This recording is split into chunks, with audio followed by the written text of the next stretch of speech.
Bonjour, je m'appelle Shekina, je suis actuellement en formation pour devenir pasteur au centre de vie et j'ai la joie de pouvoir vous accueillir aujourd'hui pour ce message. Je me réjouis que vous puissiez vivement l'écouter, attentivement et surtout que vous puissiez recevoir de la part de Dieu une parole spécialement pour vous. Alors n'hésitez pas à vous abonner pour suivre tous nos prochains messages et soyez bénis. J'ai beaucoup de pensées sur mon cœur ce matin que j'aimerais partager avec vous, que le Seigneur me guide, me conduise. On vient de vivre un moment fort dans la présence de Dieu, Amen. Et je suis le premier à aimer cette idée du surnaturel du Seigneur, parce qu'il est surnaturel, parce que Dieu a agi dans vos vies, dans ma vie. Et je l'ai moi-même expérimenté. Le week-end dernier, on avait ce qu'on a appelé un week-end Saint-Esprit, et on a vécu des moments particulièrement forts. Une 60aine de personnes ont participé, c'était particulièrement fort. Hier, comme le disait Yanis, 200 responsables de jeunes aussi ont vécu des moments particulièrement forts. Et peut-être tu te dis, puis alors moi? Alors ce serait l'occasion d'annoncer le week-end dans 2 semaines avec Peter Protero. Amen. Mais en même temps, le thème que j'ai ce matin, j'aimerais vous parler de la bénédiction divine. Et pour ça, j'aimerais partir de l'exemple de Jacob.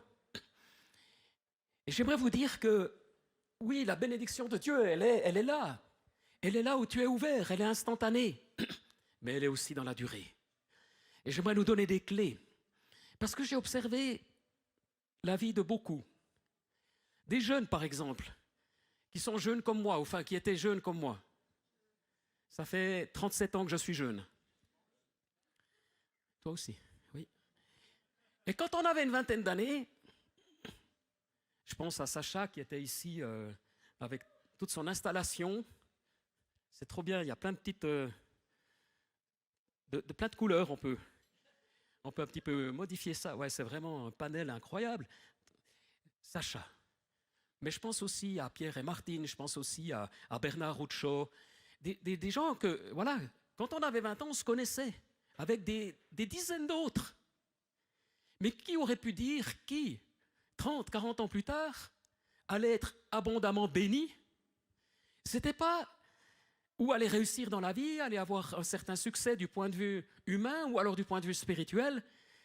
Ce n'est pas forcément ceux sur qui on aurait toujours misé. C'est surprenant comment les choses évoluent. Et certaines personnes, on a vécu un enterrement cette semaine de ma tante qui était âgée, je crois, de 93 ans. C'est un bel âge. Et mon papa me racontait que lorsqu'elle avait 14 ans, elle a eu vraiment de graves problèmes de santé. Et puis à l'âge de 16 ans, les poumons étaient atteints et pendant 1 année, ma famille habitait le Locle, et pendant 1 année, à l'âge de 16 ans, elle ne pouvait plus aller à l'école, elle était à la maison ou à l'hôpital, je ne sais pas. Et mon papa écrivait d'une santé très fragile. Et pourtant, elle est restée en vie jusque dans sa 94e année. On ne sait pas aujourd'hui, tes enfants, toi-même, si tu passes par un moment difficile, et peut-être que dans la société dans laquelle nous sommes, il se pourrait que la moitié d'entre nous, ou des enfants futurs, soient issus de familles divorcées. Les souffrances, les douleurs, les maladies sont là dans la société d'aujourd'hui, mais tu ne sais pas où tu seras demain. Mais j'aimerais te donner des clés ce matin pour être du bon côté. Et Jacob, c'était un homme incroyable. Il est mentionné dans la lettre de l'épître aux Hébreux, au chapitre 11, comme un homme de foi. Voilà ce qu'on retient de lui. Et Jacob est devenu Israël. Aujourd'hui, 3000 ans plus tard, 4000 ans plus tard, Israël, avec tous les défis que ça comporte. Mais Israël, c'est le nom que le Seigneur a donné à Jacob. Il a transformé son nom. Mais pour que Jacob devienne Israël, il y a eu de nombreux processus dans sa vie. Et j'aimerais simplement mentionner, on va lire au début, si tu peux afficher, comment Jacob était un homme, une femme selon le cœur de Dieu. Dans Genèse 28, dans Genèse même 25, oui, laisse-le s'il te plaît, Isaac supplia l'Éternel pour sa femme car elle était stérile et l'Éternel l'exauça, sa femme Rebecca tomba enceinte. C'est une bonne idée. Tu as un problème, on est 3000 ans plus tard, 3500 ans plus tard, même réflexe si tu es croyant. Dans toutes les cultures, Qu'on soit musulman, qu'on soit chrétien, qu'on soit juif ou autre chose, à un moment donné, franchement, on se tourne vers le Très-Haut, vers le ciel, et on prie. Et c'est ce que Isaac aura fait.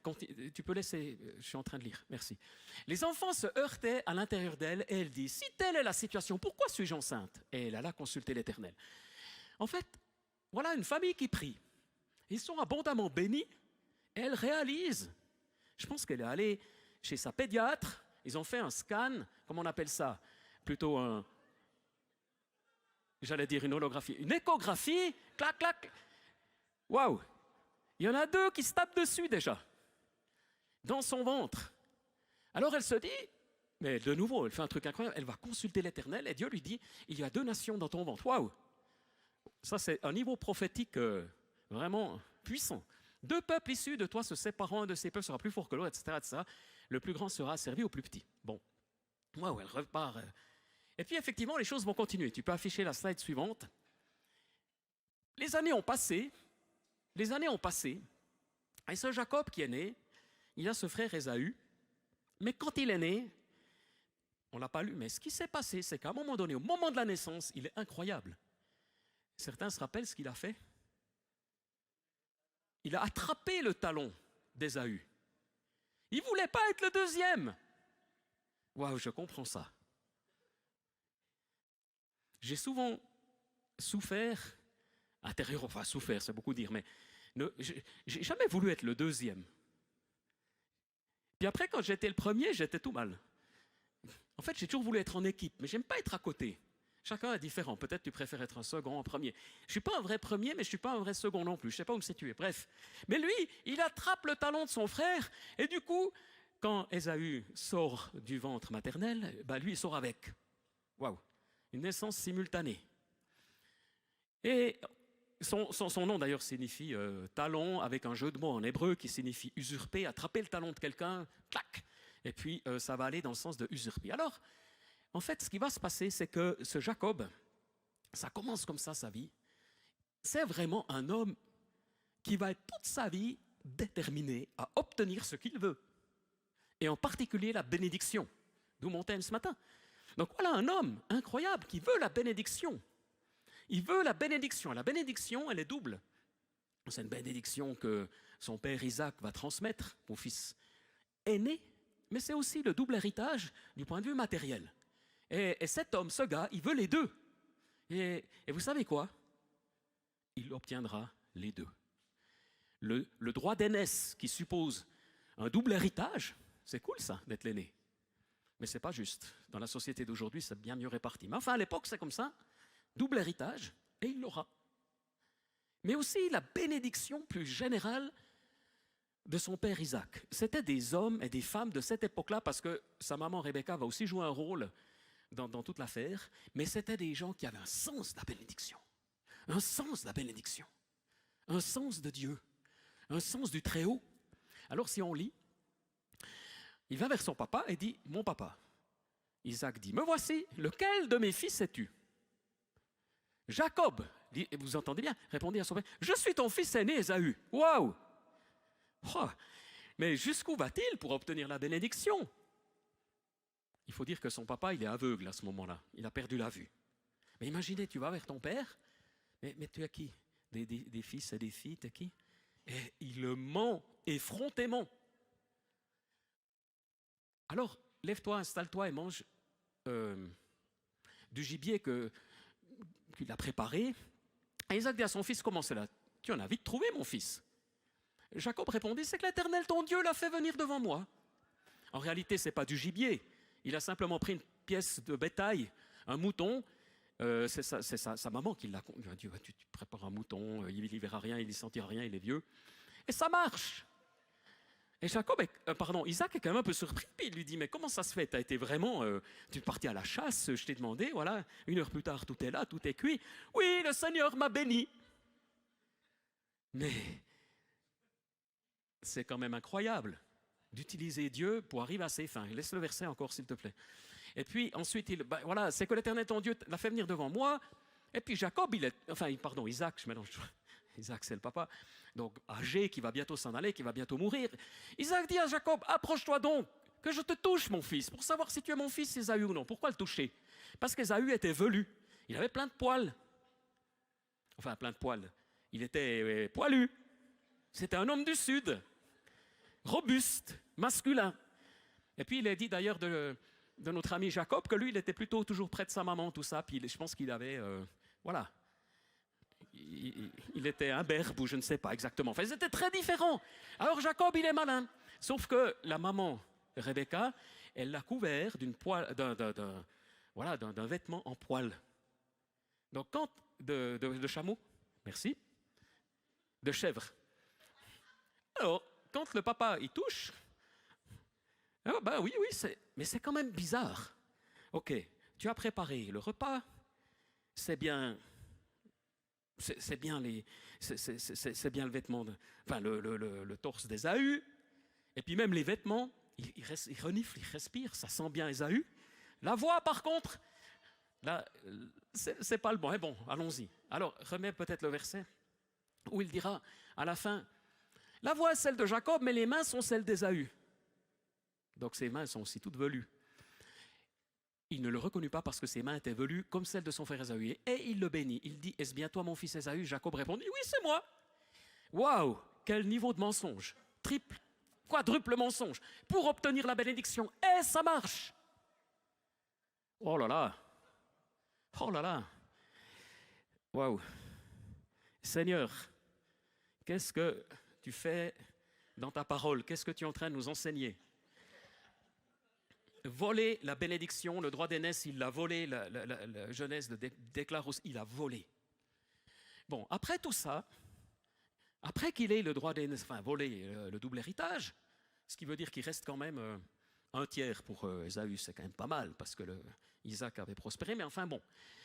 Mais surtout, Ésaü est fâché parce que cette bénédiction spirituelle que le papa donne, il ne peut pas en donner deux. C'est mystérieux, mais c'est comme ça. Il ne peut pas en transmettre deux. Donc, il ne reste pas grand-chose pour l'autre frère. Alors, il est très, très fâché et il déclare qu'il va supprimer, il va éliminer son frère. Fratricide. Et donc, Jacob va prendre la fuite sur le conseil de sa maman pour aller trouver son oncle, Laban. Donc, il a la bénédiction, du moins la promesse de la bénédiction, mais voilà que Jacob se retrouve misérable, avec rien, un fugitif. La famille est détruite. La famille est détruite. Les relations sont détruites. Mais la bénédiction est là. Oh là là. Alors, ça m'a beaucoup interpellé, parce que j'aimerais vous donner des clés pour vivre la bénédiction. Mais j'aimerais aussi dire aujourd'hui, parce que cette bénédiction, elle va s'étaler dans la durée, dans ta vie. Peut-être que tu as 40 ans, 50 ans, peut-être 30. Et plus jeune, il y a un projet de bénédiction pour ta vie. Il y a véritablement un projet de bénédiction. Et ça marche. Parce que si tu choisis le Seigneur, si tu marches avec lui, lui entend, lui voit ton cœur. Mais en même temps, il y a une chose que le Seigneur ne va pas laisser passer, c'est ce problème avec son frère. Et toute l'histoire de Jacob, et on ne peut pas entrer dans tous les détails de son histoire qui est fascinante, c'est un travail de la vie pour transformer son cœur d'usurpateur, de voleur aussi même, d'arriviste, en un homme nouveau qui aura ce nom d'Israël. Alors, il y a un processus du Seigneur. Et plusieurs ici découvrent la foi, viennent ici au centre de vie, découvrent la foi. Et j'aimerais te dire, tu as choisi la bonne part, continue de chercher le Seigneur. Et tu vas vivre des exaucements, tu vas vivre des réponses. Mais plusieurs aussi ont déjà quelques années de vie chrétienne. Et j'aimerais te dire, les années à venir sont plus importantes que celles qui sont derrière. Parce que c'est maintenant que tu vas faire des choix, prendre des décisions et t'activer ou non dans la bonne direction. Et un peu plus loin, on peut encore lire un passage. C'est important parce que voilà, le suivant. Genèse 28. Non, alors reviens en arrière, merci. C'est moi qui vais le lire. On va laisser l'image simplement. L'image, voilà. Durant sa fuite, Jacob, seul, en route pour aller vers son frère Laban, son oncle, À un moment donné, il est fatigué, ce qui est tout à fait normal, et dort à la belle étoile. Il s'endort sur une pierre, et durant la nuit, il a un songe. Il voit le ciel ouvert. Et il voit des anges qui montent et qui descendent. Non pas qui descendent et qui montent, mais qui montent et qui descendent, ce qui signifie que les anges étaient déjà autour de lui. Ils montent dans le ciel, ils descendent, ils voient le Seigneur. Ouais, mais c'est un moment mais juste incroyable. Et quand il se réveillera, il se réveille terrorisé. Il dit « Waouh !» Parce que ce Jacob qui veut la bénédiction, en même temps, il a le respect de Dieu. Il a cette sainte crainte du Seigneur. Il est là et il se réveille et il est terrorisé. Il se dit « Je vais mourir, j'ai vu le ciel ouvert. » C'est ici la maison de Dieu. Bethel. Bethel. C'est ici la maison de Dieu. En hébreu, quand vous avez cette expression Beth, c'est la maison. Beth, B-E-H-T, Bethléem, la maison du pain. Ici, c'est Bethel, la maison de Dieu. El, Elohim, on a chanté tout à l'heure. El, c'est toujours Dieu, dans l'idée du Dieu tout en haut, tout puissant. Oh, le Seigneur se révèle à lui et il reçoit même une promesse. Waouh! La bénédiction, le double héritage et maintenant la bénédiction divine. Il arrive chez Laban, qui l'accueille, et il tombe amoureux d'une des filles de Laban. Et c'est là, dans les 20 années qui vont suivre, que Dieu enclenche avec lui un processus. En réalité, il va être lui-même trompé par Laban. Parce que Laban lui dit, écoute, d'accord, je te donne ma fille, Yanis, mais tu vas travailler pendant 7 années pour moi. Tu vas travailler durant 7 années pour moi. Mais lui, il était tellement amoureux que le texte nous dit que ça lui est paru comme quelques jours. Arrive la nuit de noces, mais Laban, qui ne veut pas que sa fille aînée, parce que c'est la cadette, ce n'est pas la fille aînée dont il est tombé amoureux, mince. Alors, moi je n'aurais pas pu le faire. Mais lui, il peut parce qu'il a deux... Alors il glisse dans le lit conjugal la sœur. Et comme c'est de nuit, comme elle est voilée, on peut tout imaginer, le mariage est consommé, il se réveille le matin, mais ce n'est pas la bonne. Waouh!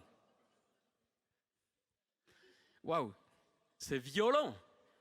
Mais que faire? Laban est malin, il lui dit, il n'y a pas de problème. Écoute, je ne pouvais pas te donner, je ne pouvais pas marier la deuxième, je devais d'abord marier la première. Waouh! Ils ont encore à cette époque-là pas les grands principes de vérité et tout ça.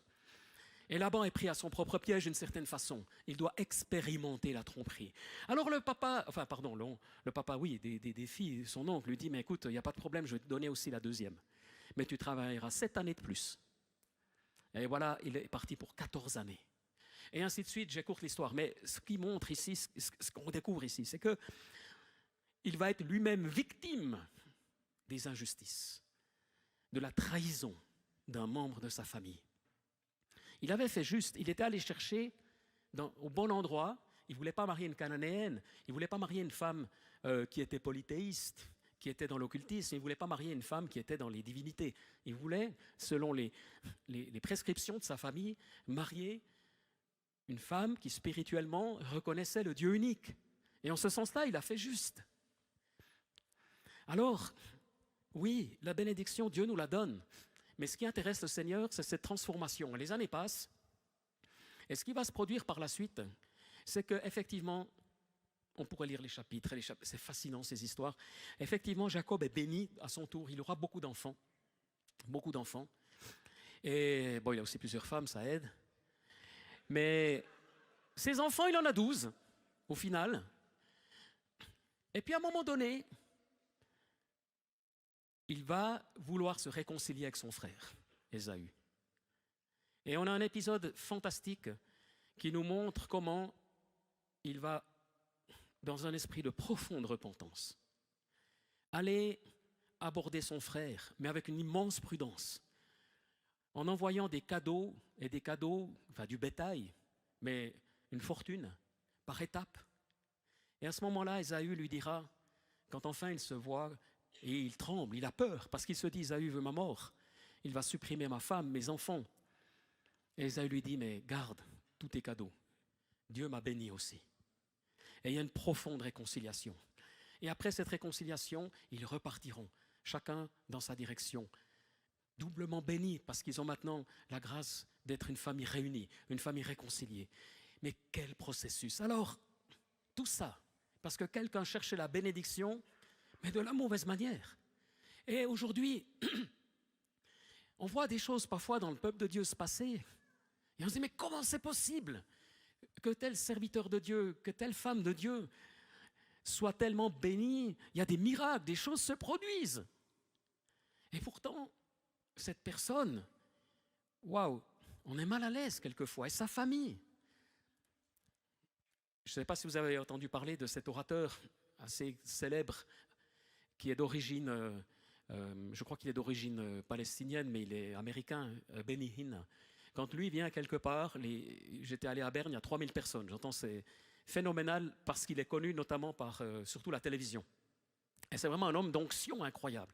Et dans son livre, il raconte qu'à un moment donné, il a connu une crise de couple et de famille exceptionnelle.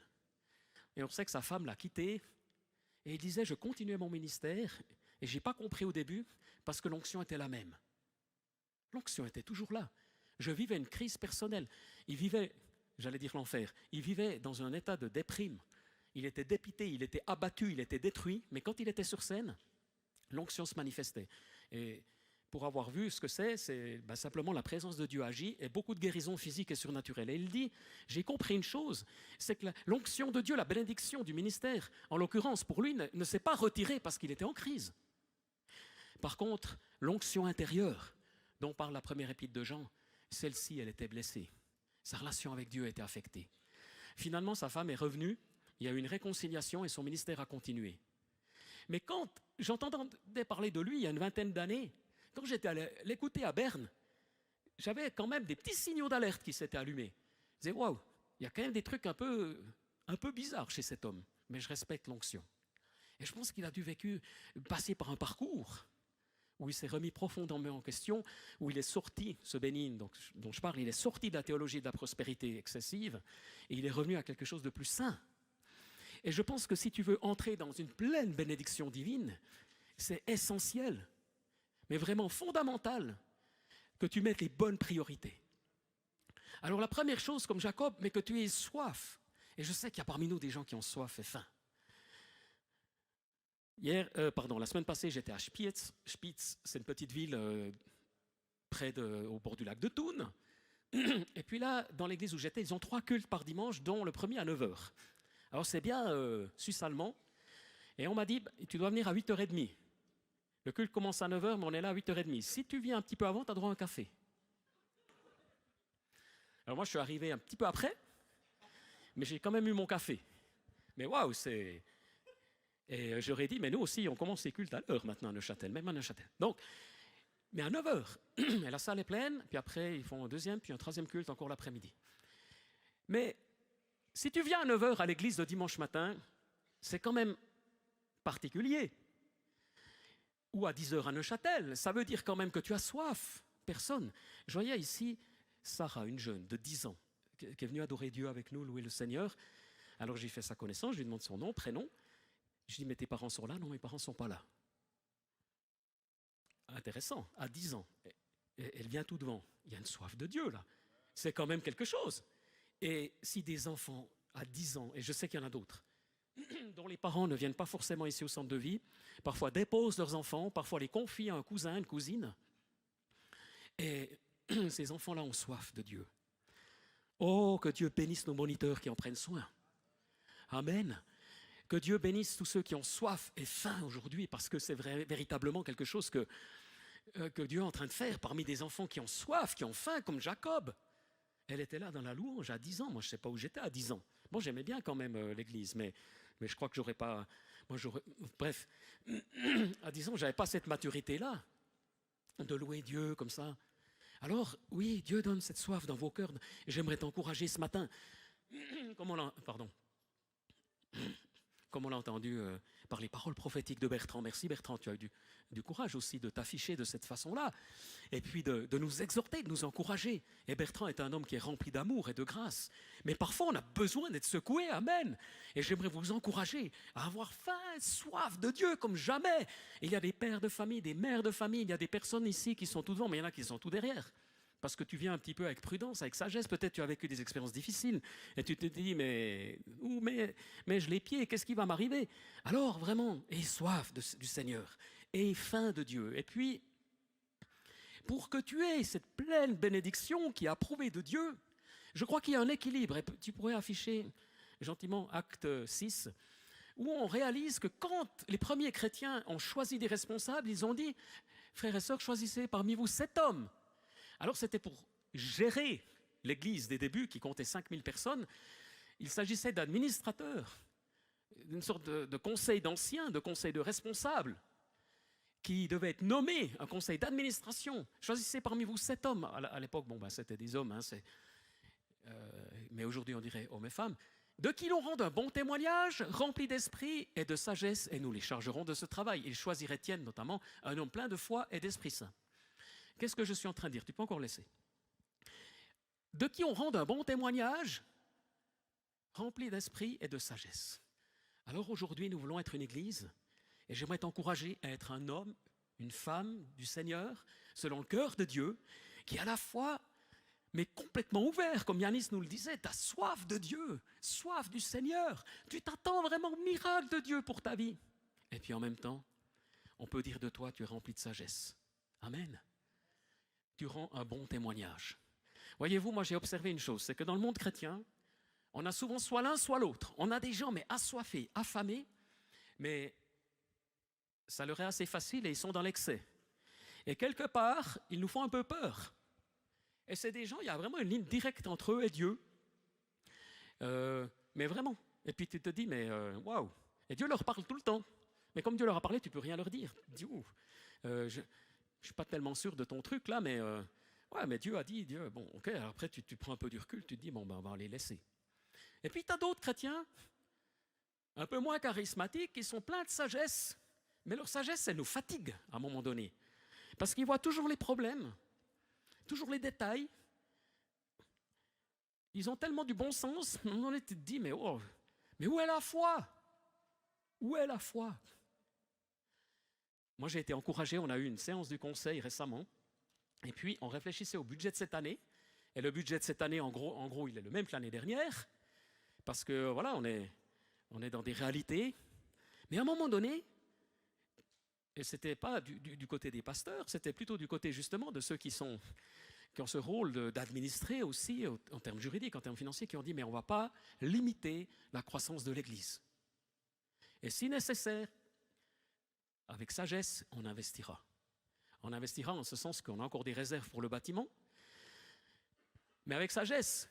Mais ça ne m'est pas arrivé souvent, je peux vous dire dans ma vie, la plupart des conseils d'église, ils vous mettent le frein. Et là, on est béni d'avoir un conseil d'église où avec sagesse, ils disent non, mais on a la foi.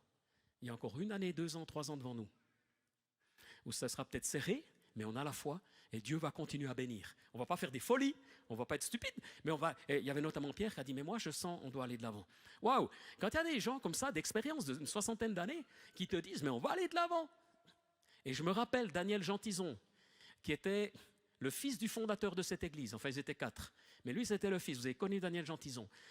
À plusieurs reprises, par sa foi, il nous a encouragés, ici, pour le centre de vie, et même encouragés à voir grand. Lui, c'était un homme de paix, du Vuilly fribourgeois, des gens qui ne font pas de vagues, qui ne se disputent jamais, qui s'entendent. Mais quand cet homme-là a dit ça, tous ceux qui étaient présents, ça c'est venu confirmer quelque chose qui vient du Seigneur. Parce que c'est une chose qu'Olivier Favre, il est plein d'idées, plein de visions, plein de rêves, c'est bien. Ou d'autres. Certains, ils en ont tous les jours. Moi pas, mais quand même, j'en ai aussi. Mais quand lui, il était juge de paix, puis quand lui, il dit non, il faut aller, et Dieu bénira, et il faut voir grand. Et il y en avait d'autres aussi, comme Olivier, qui est là, Olivier de Tribolet, qui nous a dit, mais il faut voir grand. Vous voyez pas, c'est qu'il faut voir grand. Et des personnes sages, des personnes d'expérience qui te disent, waouh, et là, ça t'encourage. Bien sûr que le prophète aussi t'encourage, mais il faut les deux, vous comprenez qu'il faut les deux. Et j'aimerais vous encourager à être des chrétiens, des chrétiennes matures, remplis du Saint-Esprit, remplis du Saint-Esprit, remplis de Dieu, qui s'avancent quand il y a les temps d'appel. Moi, je m'avancerai toujours pour être rempli du Seigneur. Et à chaque fois, je suis béni. Puis certains me disent, ouais, mais tous ces gens qui s'avancent, ils ne grandissent pas, ils n'ont pas de maturité. Pourquoi ils s'avancent? Mais j'ai soif, mais en même temps, la maturité, oui. Je vais encore donner une illustration. Tu peux nous mettre l'image de cet oiseau. J'ai découvert que cet oiseau, ce n'est pas un moineau, mais c'est un... Mais là, il faut que je relise. Voilà. C'est un pluvier, un pluvier doré. C'est beau, hein? Alors, cet animal, cet oiseau, en tout cas, une partie d'entre eux, vu que ce sont des oiseaux migrants, il va de l'Alaska à Hawaï. Donc en été, il est tout au nord, et puis ensuite, il va faire un parcours de 4500 km en l'air. Et pour ça, il va accumuler 70 grammes de graisse, un tiers. C'est-à-dire qu'avant de prendre son envol, il est bien épais, voilà, et il est bien volumineux, il a 3 fois son poids. Non, pardon, il pèse 200, mais il a ajouté un tiers à son poids naturel, que de la graisse. Et ça, c'est le combustible, c'est l'essence, c'est le diesel. C'est ce qui va lui permettre de voler. Et maintenant, écoutez bien. On a calculé qu'il va consommer 1,2 g de graisse par heure. C'est normal, quand vous chauffez la maison chez vous, forcément ça baisse. Vous remplir la citerne, ainsi, remplissez voilà, évidemment aussi le réservoir de la voiture. Donc lui, c'est la même chose, c'est qu'il consomme 1,2 g de graisse par heure. Et un scientifique a fait le calcul qu'il a pour 72 heures de réserve. Mais si vous faisiez le calcul, en réalité, il lui manque 16 heures, parce que le vol va durer 88. Donc il a de la graisse pour 72 heures, mais le vol, à la vitesse à laquelle il vole, va durer 88 heures, donc avant l'arrivée, il va s'effondrer et mourir, avec tous ses petits camarades, tous ses petits amis. Et alors le scientifique lui dit, mais c'est stupéfiant, parce que déjà, comment sait-il où il doit aller? C'est le mystère des oiseaux migrateurs, c'est ancré en eux. Aussi qu'il doit vraiment faire cette réserve, mais voilà la réponse. Voilà comment cet oiseau n'a pas appris, c'est inné en lui, je ne sais pas comment, peut-être Dieu a mis ça en eux. Il vole en équipe, en formation, de telle façon qu'il consomme moins. Et quand il va arriver à destination Hawaï, il lui reste encore un peu de graisse. Il lui reste 6,8 grammes en moyenne. Il n'a pas tout consommé, il a une toute petite réserve. Waouh! Mais ça, parce qu'il n'a pas volé seul. Alors vous avez peut-être déjà compris où je veux en venir, mais une des clés spirituelles pour être dans la bénédiction, toujours, et toujours, et toujours, c'est de ne pas être seul. C'est lié aux relations que Dieu réconcilie entre Jacob et Ésaü. Et je sais que pour certains c'est difficile. Et je sais que certains ont vécu des traumatismes, des difficultés relationnelles. Certains sont timides, certains sont réservés, certains préfèrent la solitude, mais tout ça c'est normal. Mais quel que soit ton parcours de vie, Dieu va plutôt te rapprocher, te connecter au corps. Tu as besoin d'être connecté au corps. Ici au centre de vie, ailleurs dans une autre église, mais là où tu choisis ta famille spirituelle. Et je l'ai déjà dit, mais on doit répéter cette vérité. Tu ne peux pas avancer et progresser seul. Et j'aimerais t'encourager en ce début d'année à reconsidérer les raisons qui te poussent à être solitaire, à être isolé, à être seul. Qu'est-ce qui fait que tu as peur? Peut-être un des symptômes, tu arrives dans un groupe, tout le monde rigole. Enfin, tu t'approches du groupe, les gens rigolent. En temps normal, si tu es bien dans ta peau, tu dis, bon, ils rigolent. Mais très souvent, tu te dis, qu'est-ce qu'ils sont en train de rire sur moi? Réfléchis. Il y a plein de petits symptômes d'indication. Qu'est-ce qui fait que tu t'isoles? Qu'est-ce qui fait que tu n'es pas connecté au corps si tu veux avoir toute la bénédiction divine? Tu as besoin des autres parce que tu as besoin de leur protection et tu as besoin d'être une protection pour les autres. Mais franchement, ne vole jamais seul. Enfin, jamais. Pas de manière absolue. Il y a des moments où l'oiseau, bien sûr, il vole seul parce qu'il n'est pas... Mais quand tu entreprends ces grands voyages, mais à un moment donné, cette migration, tu ne peux pas la faire seul. C'est quelque chose vraiment qui est tellement essentiel. Alors j'aimerais t'encourager à t'attendre au Seigneur. J'aimerais encore lire quelques versets pour terminer. Dans le psaume 37, c'est un psaume qui m'a beaucoup touché. Ne t'irrite pas contre les méchants. N'envie pas ceux qui font le mal, car ils seront fauchés aussi vite que l'herbe. Confie-toi en l'Éternel et fais le bien. Et le pays pour demeure et que la fidélité soit ta nourriture. Fais de Dieu tes délices, fais de l'Éternel tes délices et il te donnera ce que ton cœur désire. Recommande ton sort à l'Éternel, mets ta confiance en lui et il va agir. Il fera paraître ta justice comme la lumière et ton droit comme le soleil en plein midi. L'injustice, ça peut être la maladie, ça peut être des êtres humains, ça peut être ton lieu de travail, ça peut être des choses qui n'ont pas fonctionné, ça peut être des échecs. Mais Dieu te dit maintenant, confie-toi et demeure dans le pays. C'est-à-dire demeure dans cette présence de Dieu.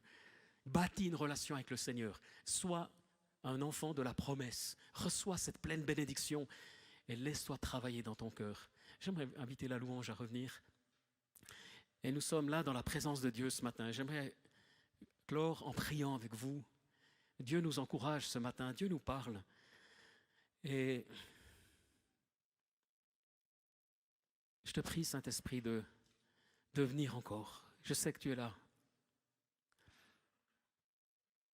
Et certains sont appelés à renouer avec toi, Seigneur. Oh Jésus, viens par ta présence. J'aimerais adresser un premier appel qu'on fait régulièrement le dimanche. Parce qu'on aime donner cette opportunité. Si tu es là, mais que tu n'es pas sûr encore d'être un enfant de Dieu, si tu es là, que tu n'es pas sûr d'être sauvé, si tu n'es pas sûr que, voilà, si tu devais mourir aujourd'hui, comme Isaac, tu ne serais pas sûr d'aller dans l'éternité avec Dieu. Tu as du doute. Et j'aimerais te dire, ce doute, ce n'est pas grave. Mais maintenant, tu peux choisir d'accueillir le Fils de Dieu dans ta vie. Celui qui est mort pour toi, pour effacer tes fautes, pour te donner un avenir de bénédiction. Sois un enfant de Dieu.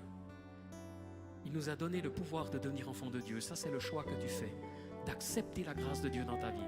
Non pas en vertu de tes efforts. On a parlé aujourd'hui d'efforts, mais le salut, ce n'est pas un effort. Le salut, c'est juste de dire oui à Jésus. Amen.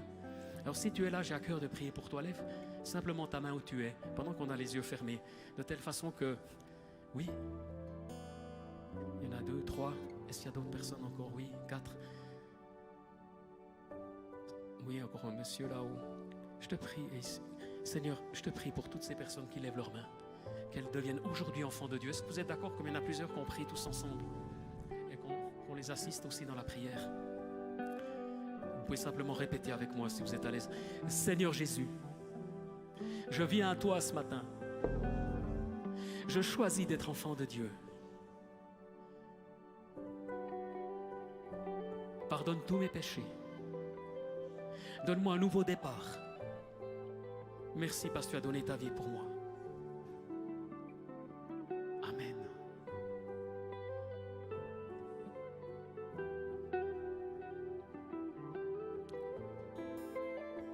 Oh, viens, Esprit de Dieu.